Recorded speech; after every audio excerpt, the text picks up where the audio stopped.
सतयुग आया, त्रेता आया, द्वापर आया और अब कलयुग चल रहा है।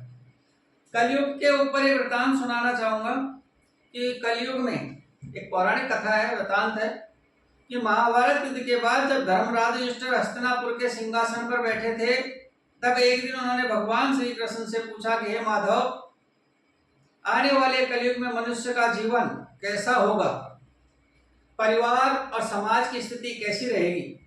तो श्री कृष्ण मुस्कुराए और बोले क्या कि धर्मराज, समय के साथ मनुष्य की बुद्धि बदल जाएगी, रिश्तों में प्रेम कम, स्वार्थ अधिक हो जाएगा, लोग अपने माता पिता को बोझ समझेंगे, भाई भाई से ईर्ष्या करेंगे और अपने परिवार पर केवल धन के आधार पर ही परिवार जुड़ेगी।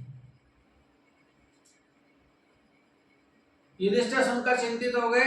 उन्होंने कहा प्रभु, क्या ऐसा समय सचमुच आएगा या आप कहानी सुना रहे हैं? तो भगवान श्री कृष्ण ने अपनी माया के वशीभूत उनको करके एक दृश्य दिखाया।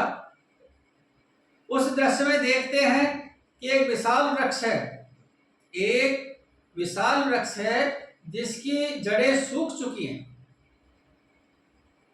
शाखाएं आपस में टकरा रही हैं और फल गिरते जा रहे हैं। वृक्ष के नीचे बैठे माता पिता आंसू बहा रहे हैं, जबकि उनके पुत्र आपस में संपत्ति के लिए लड़ रहे हैं। घर बहुत बड़ा था पर उसमें अपनापन नहीं था। युधिष्ठिर ने पूछा प्रभु, यह कैसा वृक्ष है? तो भगवान श्री कृष्ण बोले कि यह परिवार रूपी वृक्ष है जिसकी जड़ संसार है। परिवार रूपी वृक्ष है जिसकी जड़ संस्कार है, और जब संस्कार खत्म हो जाते हैं तो ये जड़ सूखने लग जाती हैं, और जब जड़ें सूखती हैं तो परिवार टूटने लगता है। कलयुग में लोग धन कमाने में इतने व्यस्त हो जाते हैं कि अपने ही घर के लोगों के लिए समय नहीं निकाल पाएंगे। 10 कमाएंगे तो 10 का भी पेट नहीं भर पाएंगे। ऐसी स्थिति में माता पिता को वृद्ध आश्रमों में भेजेंगे, पत्नी पति अहंकार में जिएंगे, एक दूसरे को अपना सपोर्टिंग नहीं, अहंकार में जिएंगे कि मैं तेरे से कम थोड़ी हूं, मैं भी पढ़ी लिखी हूं, मैं भी पढ़ा लिखा हूं, मैं भी कमाती हूं, मैं भी कमाता हूं। और बच्चे मोबाइल और भौतिक सुखों में उलझ जाएंगे, उन्हें माँ बाप से लेना देना ही नहीं होगा। वो अपनी मस्ती में मस्त रहेंगे, मोबाइल में मस्त है, सारे दिन सुबह से व्यस्त हैं बस। ये कलयुग का एक वृतांत कलयुग का दिखाया। ठीक उसी समय श्री कृष्ण ने एक दूसरा अपना एक मोह माया में ला करके उनको एक दूसरा नया एक चरित्र चित्रण और दिखाया। क्या? एक छोटा सा घर था, एक छोटा सा घर था जिसके अंदर धन बहुत कम था। घर छोटा सा था, धन बहुत कम था, लेकिन परिवार के सभी सदस्य एक साथ बैठकर भोजन करते थे। उस वृतांत में दिखाया कि घर छोटा सा था, धन बहुत कम था, लेकिन परिवार के सभी सदस्य एक साथ बैठकर भोजन कर रहे थे। वहां प्रेम था, सम्मान था, संतोष था। श्री कृष्ण बोले जहां सम्मान, धैर्य और संस्कार है वही सच्चा सुख है। परिवार केवल ईंट और पत्थर की दीवारों से नहीं बनता, त्याग, विश्वास और प्रेम से बनता है। फिर भगवान ने कहा कि कलयुग में सबसे बड़ी समस्या यही होगी कि